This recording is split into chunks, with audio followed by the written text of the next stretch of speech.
Hello, ನಾವಿವತ್ತು ಒಂದು mutton sambar ಮಾಡ್ತಾಯಿದ್ದೀವಿ. ಫಸ್ಟು ಆಯಿಲ್ ಹಾಕಿ, ಆಯಿಲ್ ಕಾದ್ಮೇಲೆ ಈರುಳ್ಳಿ, ಮೆಂತ್ಯ, ಅರಿಶಿನ ಪುಡಿ ಹಾಕಿ ನಾನು ಚೆನ್ನಾಗಿ ಫ್ರೈ ಮಾಡ್ತಾಯಿದ್ದೀನಿ. ಹಾಗೆ ವಿಡಿಯೋ ಸ್ವಲ್ಪ ಸ್ಕಿಪ್ ಆಗಿದೆ. ಚೆನ್ನಾಗಿ ಫ್ರೈ ಆದಮೇಲೆ ನಾನು ಮಟನ್ ಹಾಕೊಳ್ಳೋಣ. ಇದೊಂದು ಎಳೆ ಮರಿ ಮಟನ್ನು, 1 kg ಮಟನ್ ಇದೆ.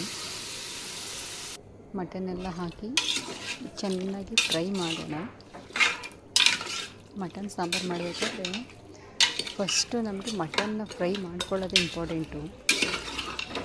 ಆ ನೀರೆಲ್ಲ ಚೆನ್ನಾಗಿ ಡ್ರೈ ಆಗೋವರೆಗೂ ಚೆನ್ನಾಗಿ ಫ್ರೈ ಮಾಡಬೇಕು. ಆಗ ಸಾಂಬಾರು ಒಳ್ಳೆ ಫ್ಲೇವರ್ ಬರುತ್ತೆ, ಟೇಸ್ಟ್ ಇರುತ್ತೆ.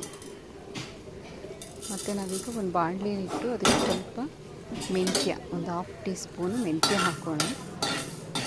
ಮೆಂತ್ಯ ಚೆನ್ನಾಗಿ ಒಳ್ಳೆ ಕಲರ್ ಬರೋ ತನಕ ಫ್ರೈ ಮಾಡ್ಕೋಬೇಕು. ಇಲ್ಲಾಂದರೆ ಸ್ವಲ್ಪ ಕಹಿ ಬಂದುಬಿಡುತ್ತೆ. ಫ್ರೈ ಆದರೆ ಒಳ್ಳೆ ಸ್ಮೆಲ್ಲು ತುಂಬ ಚೆನ್ನಾಗಿರುತ್ತೆ, ಟೇಸ್ಟ್ ತುಂಬ ಚೆನ್ನಾಗಿ ಕೊಡುತ್ತೆ. ಈಗ ನಾನು 1-2 ಟೀ ಸ್ಪೂನು ಕೆಂಪು ಮೆಣಸಿನ್ಕಾಯಿ ಪುಡಿ, 1-3 ಟೀ ಸ್ಪೂನು ಧನಿಯಾ ಪುಡಿ ಹಾಕಿದ್ದೀನಿ. ನಿಮ್ಗೆ ಗೊತ್ತಾಗಲಿ ಅಂತ ಪ್ಯಾಕೆಟ್ನ ಸುದ ತೋರಿಸ್ತಾ ಇದ್ದೀನಿ. ಚೆನ್ನಾಗಿ ಫ್ರೈ ಆಗಲಿ. ಸ್ವಲ್ಪ ಕಡಿಮೆ ಇಟ್ಕೊಳ್ಳಿ ಫ್ಲೇಮ್ನ. ಉರಿ ಜಾಸ್ತಿ ಇತ್ತು ಅಂದರೆ ಸೀದೋಗ್ಬಿಡುತ್ತೆ ಪೌಡರಲ್ಲ. ಚೆನ್ನಾಗಿ ಒಂದು ಮಿನಿಟ್ ಒಳಗಡೆ ಫ್ರೈ ಮಾಡ್ಕೊಳ್ಳಿ, ಸಾಕಾಗುತ್ತೆ. ಈಗ ಇಲ್ಲಿ ಮಟನ್ನ ಸ್ವಲ್ಪ ನೋಡೋಣ. ನಾನು ವೀಡಿಯೋನೂ ಮಾಡಿ ಅಡುಗೆನೂ ಮಾಡ್ತಿರೋದ್ರಿಂದ ಸ್ವಲ್ಪ ಅಷ್ಟು ನೀಟಾಗಿ ಬಂದಿಲ್ಲ. ಚೆನ್ನಾಗಿ ಫ್ರೈ ಆಗಲಿ. ನೀರೆಲ್ಲ ಸ್ವಲ್ಪ ಡ್ರೈ ಆಗಬೇಕು, ಅಲ್ಲಿ ತನಕ ನಾವು ಉಪ್ಪು ಹಾಕಬಾರ್ದು. ಹಾಕಿಬಿಟ್ರೆ ತಕ್ಷಣ ನೀರು ಬಿಟ್ಕೊಳ್ಳುತ್ತೆ, ಮಟನ್ನು ನೀಟಾಗಿ ಫ್ರೈ ಆಗಲ್ಲ.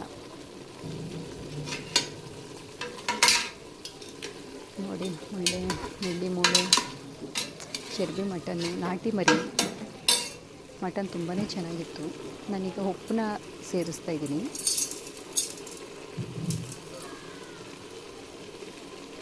ಉಪ್ಪು ಹಾಕಿದ್ರೆ ಸ್ವಲ್ಪ ಚೆನ್ನಾಗಿ ಫ್ರೈ ಮಾಡಿ. ಎಲ್ಲ ಮಟನ್ಗೆಲ್ಲ ಚೆನ್ನಾಗಿ ಉಪ್ಪೆಲ್ಲ ಸೇರಿಕೊಳ್ಬೇಕು.